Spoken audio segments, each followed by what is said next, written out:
My story is about a microbiologist. Her name is Jenny Wright. She is originally from Seattle, but has just accepted a job in Ohio as a microbiologist in a lab. And she's once she gets to Ohio and she's far from home and her close relationship with her mother, she discovers that she is diagnosed with a condition called retinitis pigmentosa, which is a degenerative vision condition that she has to learn to adapt to and learn to adapt her life around, and has all of these changes. And meanwhile, there's kind of a little bit of a mysterious love story where the hero of the story is immediately present because she has kind of an online relationship with a photographer. So also kind of layering in those things of what we see. And also, she starts to become closer to an occupational therapist who's introduced her to some adaptive technologies. So there's kind of this interweaving and mystery and things about like what really we see and what we don't see, what we understand about ourselves and what we don't. This scene is where Ginny takes Evan, the occupational therapist who she's starting to have feelings for, to her lab to kind of show him what and why she thinks about her life, like what is so important to her, to try to show him like what has meaning in her life, basically. We're on heavy lab stools, so I don't scoot away, but just lean back to have him work the scope. Plus, I may have to lean back to help him focus. His upper arm rests against my shoulder, and it's nice, like his hand on my back had been.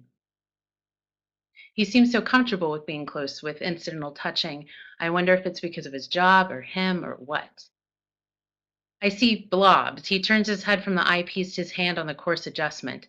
Let me see. I lean in, and he moves his head just enough to the side to fit mine. I can feel the warmth of his cheek, though we're not touching. I reach down automatically to the coarse focus knob and my hand covers his. He moves his hand away, but slow, like he's being respectful of the equipment and me. He doesn't jerk from the closeness and touch at all. He doesn't move away from me in any way, like he's just fine right inside my space, half of his chest along my back and shoulder, his head bent with mine. It feels amazing and confusing, and maybe a little more amazing because it's confusing.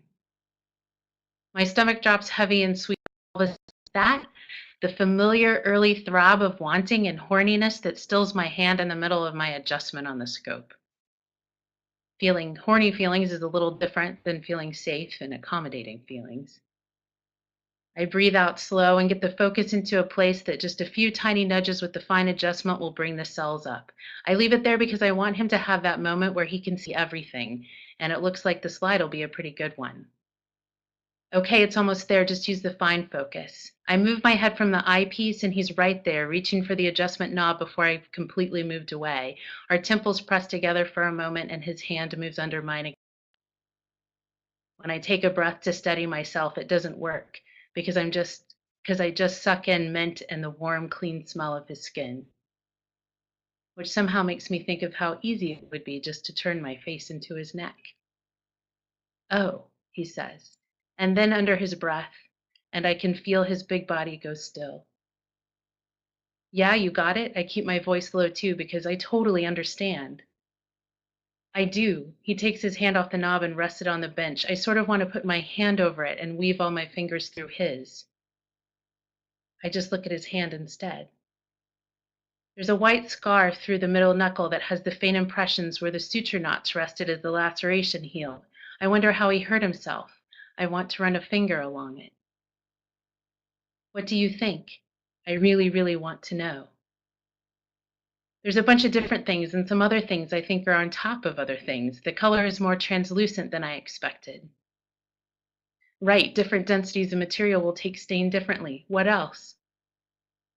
There's more than one kind of thing. I think a couple of strings from the swab, then the little dots, pieces of things. I can tell what the cells are, though. I can see the walls and the nuclei.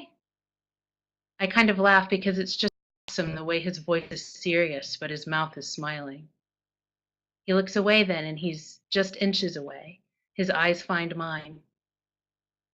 Thank you for showing me this, he says. Yeah, of course.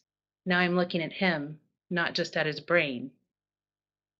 He straightens up, but I sit up with him and we're still looking at each other, and I don't know what's going to happen or what he's going to say, and suddenly I am looking at his mouth. I can't believe I'm doing that, so I look back into his eyes, but his eyes don't seem surprised at all. Then he reaches up and he curls that big hand around the nape of my neck, and I swear to God, all the breath in my body, the surface of my skin, and this insane flash of heat that makes it so I can't breathe back in, not ever, it feels like. His face is so serious, and my brain is totally scrambled against working out what will happen next, even though I must know because he pulls me to him without any hesitance at all, without any of the reluctance I would think he would have given how dedicated he is to his professional life. He pulls me right to him, and then his mouth is against my forehead, pursed in a kiss, but not exactly, because I can feel him breathing, and his hand on my nape has tightened to hold me right there. I can't process this. And so I close my eyes, and as soon as I do, everything in the entire world is his hand on my neck, his mouth on my forehead. Jenny, he whispers along my hair. He says it again, without even his voice, just his breath, holds me to him right there. I keep my eyes closed. I need the entire world to stay just like this.